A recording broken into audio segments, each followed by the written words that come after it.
За сайн байцгаана уу залуусаа. Өнөөдөр Vikings зурлынхаа 6 дугаар бүлгийн 2 дугаар хэсгийг ярьж өгөхөр шийдлээ. Өмнөх хэсэгт Ясгүй Айвар Кевд очин Олег хаан хуутай хамт байгаа бол түүний ах Вицерк Лагертагийн аминд хүрснээр төгссөн. Лагертагийн зохицыг олсон даруйда Торви шууд л хүүхдүүдтэйгээ уулзахаар Лагертагийн суурин руу явсан бол Үбэ харин алуурчинг олох хэрэгтэйгээд Визеркийн байгаа газраас нь олж иргэж тушаалаа. Харалт хааны гараас ам зулбан зүгтсэн Бьорн ч бас эхийг ам үргэцнийг зөнгөөрөө мэдрэг шиг л боллоо. Шууд л Категат руу завиаж эхлүүлж байна. Торви суурин дээрээд гүүн хилдтэй уулзсан дээрэмчд довтолж хүүн ам үргэцнийг мэдэж авлаа. Үбэгийн хүмүүс Визеркийг хаасайгүй хайсан ч тэр гэртээч бас жагриддаг газраач байсангүй. Мань Визерк харин ой модонд очихсон өгөр цараалаад хэвтэж байхад нь энэ хүүхэн олж аваад Үбэд хүргэж өгсөн ч Визерк юу ч хэлсэнгүй. Гүүн хийлд буцан Категатад ирээд Лагертагийн оршуулга энгийн байж болохгүй. Тиймээс тэрнийг замчилж хамтдаа Валхала руу явах хүн байна уу гэхэд бүх хүн бие гэж гараа өргөлөө. Тэдний дунд Торви багтжээ. Даанч тэр бие давхар тул гүүн хийлд зөвшөөрсөнгүй. Харин Геда гэдэг нэртэй залуу бүсгүйгээр тахил өргөхөөр боллоо. Ясгүй Айвар дээр дээрээс илж иржээ. Тэр бие тэнхрүүлж байгаа. Удахгүй ирж Олег хаан хүүг суурнаас нь унгана дэвчээртэй хүлээж бай гэж хэлүүлэх ба үүнийг нь бяцхан Егорч бас мэдэж авнаа. Эцэст нь агуу Бамбаттай ч Лагертагийн оршуулга эхэллээ.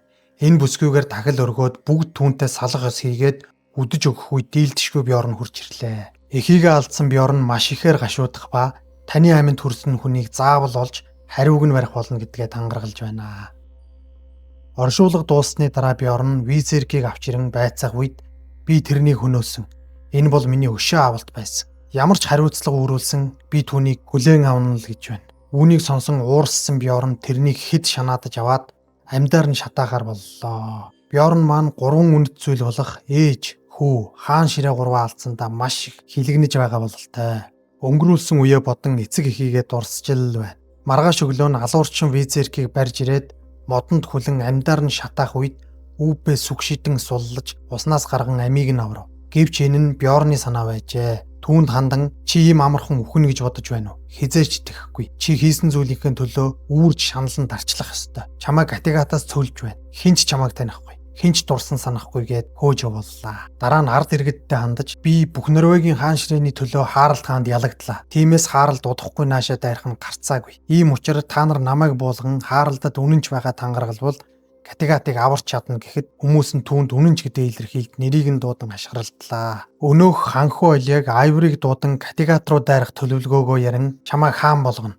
Далдуур би удирдна. Туршуул явуулын энтергээд бүлтэрч байх үед бяцхан Егор хүү гэнэт босон би бол энтхийн хаан. Бүх зүйл газар нутаг дээд тэнгэр хүртэл минийх гэж орилон Олегийг уурлуулчихлаа. Харин хүүгийн энэ үйлдэлд Ясгүй Айвар баяртай байх шиг байна. Хүүдэр очин аргадаад авлаа. Дийлдэшгүй Бьорн ээлжид бүсгүйтэйгээ байх үед нь гаднаас хатан гүүн хилд орж ирлээ. Гэсэн ч тэр огт ууралсангүй. Харин ч тайвнаар чи бол хаан хүн. Тиймээс түүнийг баг хатан болгож хамт амьдрий л гэж байна. Харин Үбэ хавтхан амар сийдэл хоёр гол мөстөхөөс өмнө Исланд руу аялалтаа гаргахаар болжээ. Бьорн ирж төрдөө байж байгаа ч гэж гуйсан ч Үбэ зөвшөөрсөнгүй тул Бьорн аргагүй эрхэнд хүлээн зөвшөөрч тэврэлдээд охиноо үнсэн замд нь үдэж гаргалаа. Харин энэ цаг мөчид Скандинавт Олегийн цэргүүдийн анхны довтлогоо болж жижиг сууринлуу довтлон хүн зуныг нь алж хядаад өөрсдийн тугийг зоож орхиод арилаад өглөө. Үүнийг нь тухайн нутгийн удирдлага мэдэж аваад Харалт хаанд дуулгаснаар ямар хүмүүс ирснийг дайн ойртож буйг мэдэж авлаа. Үбэ ирсэн даруйдаа л Отер гэгч аялагчтай уулзан өрн зүгт байх шинэ их газрын тухай сонслоо. Өндөр эрэг, маш өндөр модод ширдэг шиг ногоон тал байсныг мэдсэн Үбэгийн цээж нь гал дүрлцэх шиг болон та надтай хамт явах уу гэхэд Отер зөвшөөрлөө. Харин Ситлийн хэд Влокигийн тухай үннийг нуугаад л байх шиг байна да. Дийлдэшгүй Бьорнгой баг хатнаа залж байна. Ингрид гэгч энэ бүсгүйг баг хатан болгох ба Харалдын довтлогооноос имэж хамгаалалт эргийн харуулгыг толгойлох үүргийг Эрик гэгч энэ нэрд даалгалаа. Алс холын Исландад Үбэгийн эхнэр Торви төрөх гэж чадахгүй байгаа тул хүүхдийг нь аварч эхийг нь золих шийдвэр гаргаад байтал Торви дээр нас барсан хүүгийнх нь сүнс ирж хүч өгснөөр тэр өөрөөрөө төрж чадлаа. Үбэ шин төрсөн хүүдээ өвгийнх нь нэр болох Рагнар гэдэг нэрийг хайрлах ба Отерийг чи загалмайн шашинтан байна. Үннээ хэлэхэд Отер үнэндээ би Англид номлогч хийдэг байлаа. Миний жинхэнэ нэрийг Айтелстан гэдэг гээд бүх үннээ хэлж Үбэгийн уурыг хүргэлээ. Гэсэн ч Сидл тэрнийг хамгаалж Торович бас Үбэг ятгалаа. Катигатын харуулууд эргүүл хийж яваад Олег хаан хүүгийн хүмүүст баригдаж зарим нь зүхтаад зарим нь олзлогдов. Энэ Орос цэргүүдийг Айвар ахалж иржээ. Бас түүн дээр нэгэн содон хүн ирсэн нь мань Вицерк байлаа. Ах トゥ ус уулзан Айвар ахыгаа аван завиндаа суугаад хөдлөлөө. Энэ амтны байж байгаа царайгдээ. Цэргүүд нь баригдсныг мэдсэн Бьорн Руусчууд биднэр рүү довтлох гээд бэлтгэж байна. Тэднийг довтлох үед нь бэлтгэлтэй байх хэрэгтэйгээд Харалт хаантай нэгдэн тулалдах шийдвэр гаргаж Эрикийг илгээлээ. Харалт түүний үгийг сонсоод би бол хаан. Бьорн миний хамжлаг болох ёстой гэд цамнаж гарч байна. Эрикийг зодоод маргааш цаацлна гэд барьж хорлоо. Харин Олаф хаан түүн дээр ирж тэрний үгийг сонс бидэнд аюул ойртож байна гэж ятгахсны хүчинд Эриктэй дахин уулзлаа. Эрик Харалдад хандаж Руусчуудын аюул ирж буг хэдэн 10 удаа давтан хэлсний хүчинд ганган эзэгт Харалт Бьорнтой хүч нэгдэхээр л боллоо. Ясгүй Айвар ахыгаа дагуулan ирж Олег хаанхүүтэй танилцууллаа. Катигат руу дайрах аян дайнд Вицерк нэгдэн тулалдахаар л болж байх шиг байна. Бас тэр Айварт хандаж чи биш би лагертай хөнөөсөн гэж хэлээд жоохон баярлуулах шиг л боллоо. Харин Вицеркэд энэ эмэгтэй Айварын өмнөх эхнэртэй төстэй санагдахгүй байгаа бололтой. Ханхүү Олегийн аян дайнд мордох айран бэлэн болжээ. Миний өмнө хинч зогсож чадахгүй. Бьорнч тэр Харалтч тэр тэдний бурхдаж юу ч биш гэдэл саа гэж байна. Харин нөгөө талд дийлдэшгүй Бьорн хоёр хатнаа дагуулan Харалт хаандар ирэн тулааны төлөвлөгөөгөө ярилцж байна. Тэд далаагаар дайрвал замыг нь хаах ёстой гэж үзэх ба бусад ийрэл болон яарал цолтнууд хүч хавсарна гэдэгт эргэлзэж байгаа бололтой. Гэсэн ч ийрэл торнитол ганцаараа иржээ. Бусд нь ирэхгүй юм шиг байна. Харалт хаан Бьорны баг хатан Ингрид дээр ирээд баахан хор утгалаа. Тэр бол хаан биш. Хэрвээ чи хатан хаан болмоор байвал би туслаж чадна гэж хуцчил байна. Энэ үед би давхар гүнхийлд бэхлэлт босгох ажилд оролцсноос болж хүүхэд нь энджээ. Түүний ууг ашууг Ингрид хуваалцах ба гүнхийлд би хүүхдээ алдлаа. Гэвч бид улсаа алдаж болохгүй гэж Бьорныг зоригжуулж л байна. Өнөөх Олегийн хатан Кати Айвартай уулзлаа. Би Олег тайргүй. Бас би диирийн талд байдаг. Чи түүнийг суллаж амийг нь аварсан тул чамд итгэж байна гэж хэлэхэд Айвар тэгвэл бидэнд ярилцах зүйл их байгаа. Бас би чамд дурлаж байх шиг байна гэж хариулцгаад яваад өглөө. Үүнийг нь харин Олег харж байна өө. Зэвүүн гар шүү бас. Өнөө мө Харалт чинь энэ удаад хүчээр асуудлаа шийдлээ. Бьорны баг хатныг барьж авч ирээд хүчээр хийлчих.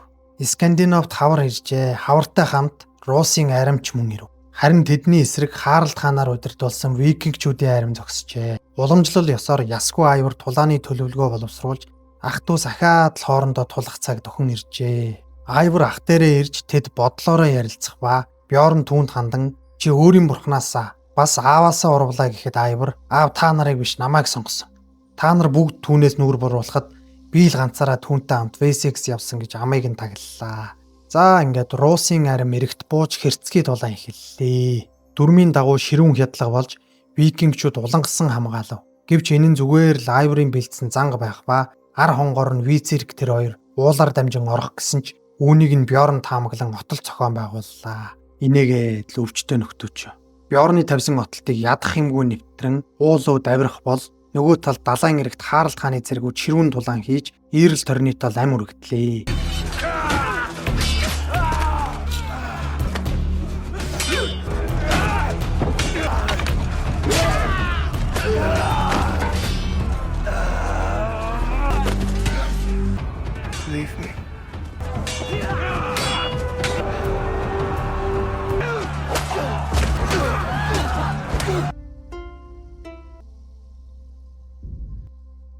Энэ ширүүн тулаанд Олег хаан ялалт байгуулан хотыг эзлэн авсан бол Бьорн хүнд шархтан Катигатын зүг ухарчээ. Олегч бас нэлээд хохирол амсчээ. Завинуудаа сэлбэж аваад Катигат руу хөдлөнөө л гэж байна. Ганган эзэгт харин шархаван амьдаараа баригджээ. Олаф хаанч бас л баригдсан л байна. Олег Харалт хааныг амьд үлдээгээд Олаф хааныг амьдаар нь шатаалаа. Үхлүүд болсон Бьорн ухаангүй хэвтэх бол Ингрид Харалт хаан намайг хүчрхийлсэн гэж хэлснээр би тэрнийг заавал ална гэж гүнхийлд тангаргаллаа. Алс холын Исландад Үбэ маань дараагийн аялалдаа гарахад бэлэн болжээ. Хавтгай хамарт буурай сахин үлдэх бол эхнэр хүү хоёр нь Үбэтэй нэгтгэхэр шийдэн бурхтад тахил өргөн замдаа гарнаа л гэж байна. Гэсэн ч Үбэ Отерийг дахин шалгаасны эцэс. Сидл бол мангас. Тэр энд байсан Эйвэндийн гэр бүлийг бүгдийг нь хөнөөсөн гэж үннийг нь хэллээ. Дийлдэшгүй Бьорн ухаан оржээ. Түүн дээр хүчээ нэгтгэхээр Хаакон хаан ирж чи хөл дээрээ бос. Чиний нэр хэдэн мянган дайчинтай тэнцэн түргхэн тэнхрэл гэж байна.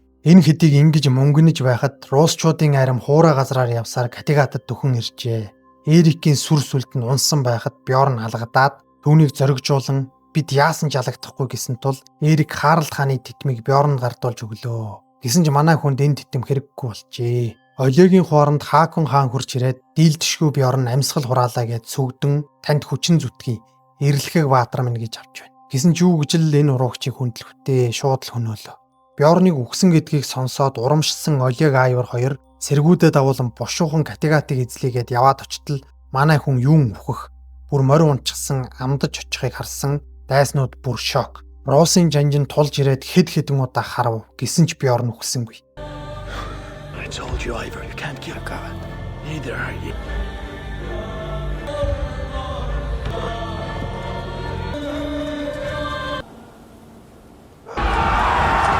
Үүнийг нь харсан викингчүүд зориг орон урагш товтлоо. Ирээгүй байсан Ийрл яарал цолтнууд ч бас тэдэнтэй нэгджээ. Үүнийг харсан Олег Айвар Визерх 3 бараг өмдөндөө авах нэ түргхэн ухар гэж цухтав. Дийлдэшгүй Бьорн маань одоо л амьсгал хурааж байна да. Хатан гүнхийл түүнийг морьтой хамт оршуулж онголов. Каттегатыг эзлэх оролдлого нь бүтлгүүцсэн Руусын цэргүүд явган нүцгэн сохор доголон юмнууд кивдэ буцсан ирэх ба уурсан Олег Игор ханхууд уураа гаргаад өөрийн түшимдүүдээрээ газар хуулан бүгдийг нь хороож тэр нүхэнд нь боллаа. Үүбэ дээр нэг зав ирээд дийлдэшгүй Бьорн ам үргэцсэн. Руусчууд дайрч бид ялагдсан ч Бьорн дахин амилж бид ялалт байгуулсан гэж үннийг хэллээ. Үүнийг сонссон Үүбэ ах минь одоо балхаалаад найрлаж байгаа гэд хундаг өргөв. Каттегатын ард иргэдэж бас найрлах ба гүүнхилд Эрикт Бьорны ариун цагиргийг өгөх бол Эрик харин чи хатан хаан болох ёстой.